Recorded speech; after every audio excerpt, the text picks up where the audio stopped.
Bloquear experiências por medo de sofrer é apenas outro meio de sofrer. Dessa forma, é também uma maneira de alimentar a ansiedade que tanto temos. Colocar barreiras e bloquear experiências é uma das estratégias mais comuns que usamos para evitar o mal-estar que determinadas experiências geram em nós. A mente humana moderna evoluiu, mais do que para nos fazer sentir bem, para nos ajudar a sobreviver aos perigos.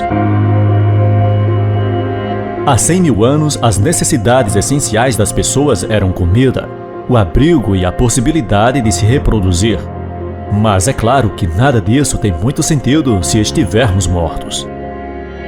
Portanto, a prioridade do nosso cérebro era buscar aquilo que podia nos fazer mal e evitar sua aproximação. Quem não arrisca não sofre e nem perde, mas também não ganha.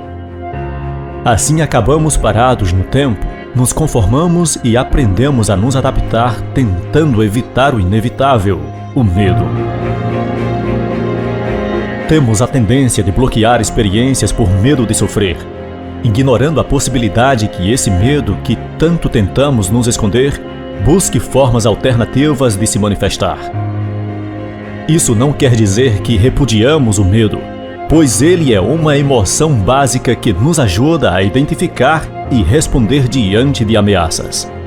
Partimos do pensamento de que, se quisermos viver uma vida plena, temos que aceitar o medo em nossa paleta de emoções.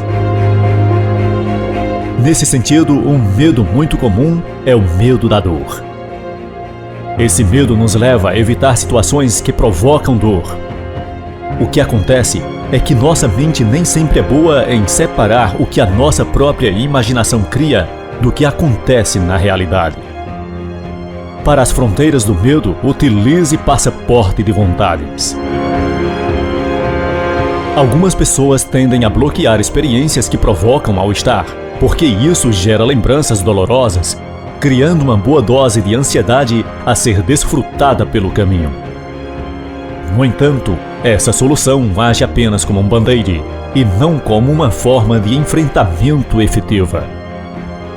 Pode nos ajudar em um determinado momento, assim como a negação, mas como estratégia sistemática e estável do tempo, é passível de sofrimento. Temos, por um lado, as estratégias de fuga que nos levam a escapar ou a nos resguardar de determinados eventos privados. Resguardar ou escapar de situações ou atividades que poderiam causar pensamentos ou sofrimentos desagradáveis. Por exemplo, você pode abandonar uma reunião social com o objetivo de evitar sentimentos de ansiedade. Buscar distração dos nossos pensamentos e sensações colocando a nossa atenção em outras coisas. Por exemplo, se tivermos entediados ou ansiosos, podemos tomar um sorvete ou sair para comprar roupas. Se tivermos preocupados com uma prova, podemos passar a tarde vendo televisão. Desconectar ou dessensibilizar para tentar esquecer como nos sentimos e pensamos, quase sempre usando alguma medicação, drogas ou álcool. Por outro lado, temos as estratégias de luta que supõem a luta contra os eventos privados e a tentativa de dominá-los. Suprir diretamente os sentimentos e pensamentos indesejados acontece quando expulsamos à força os pensamentos inoportunos que nos vêm à mente, ou os empurramos para o mais profundo de nós. Tentar controlar nossos pensamentos e sentimentos, por exemplo, quando dizemos a nós mesmos, anime-se. Tentar obrigar a nós mesmos a nos sentir de outra forma, por exemplo, quando culpamos ou criticamos a nós mesmos. É importante tomar consciência do uso das estratégias e buscar outras formas mais adequadas para lidar com as nossas emoções, pensamentos e sensações físicas. Seria melhor enfrentar os teus medos e não fugir deles, pois sempre ou tarde, eles sempre acabarão batendo tua porta. Há dores que matam, mas há dores mais cruéis, aquelas que deixam a nossa vida sem nos permitir senti-las.